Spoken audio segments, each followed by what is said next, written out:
Hello everyone, हम चलते हैं हमने नेक्स्ट क्वेश्चन की तरफ। तो ये क्वेश्चन कह रहा है आपसे कि आपको 4 ऑप्शंस दिए हुए हैं।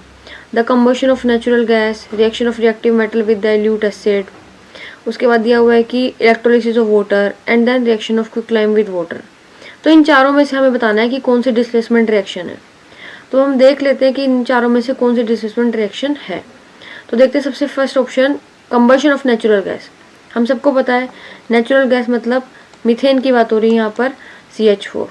अगर इसका कंबशन होगा तो यानी कि हमारे पास ऑक्सीजन गैस होगी। तो जब ये मीथेन गैस ऑक्सीजन से रिएक्ट करेगा तो बनाएगा CO2 गैस और साथ में वाटर भी रिलीज होगा, ठीक है। और जब ये दोनों रिलीज होंगे यहाँ पर तो साथ में हमें एक एनर्जी भी रिलीज हुई मिलती है यहाँ पर।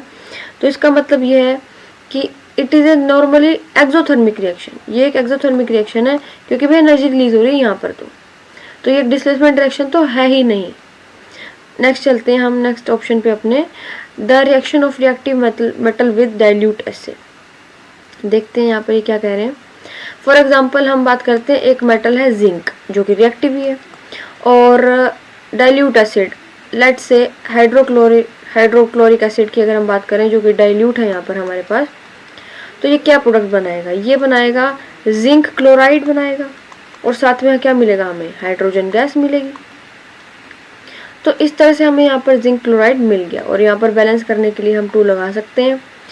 तो ये रिएक्शन में देखो आप, इस रिएक्शन में जिंक एक मेटल है और यहाँ पर हाइड्रोजन क्लोरीन के साथ है। तो अब इस जिंक ने क्या किया? जिंक ने इस हाइड्रोजन को डिस्प्लेस कर दिया और क्लोरीन के साथ बॉन्ड बना लिया। It is zinc chloride. So basically ये एक डिस्प्लेसमेंट रिएक्शन हमारी है। बट हम वैसे ऑप्शन करेक्ट आंसर तो हमारा यही हो गया, कहीं से पता चल गया हमें। बट स्टिल अगर हम आगे देखना चाहें कि किस तरह से हमारे बाकी ऑप्शंस दिए हुए हैं, इलेक्ट्रोलिसिस ऑफ वाटर। अगर हम वाटर की बात करें तो वाटर स्टैंड्स फॉर H2O।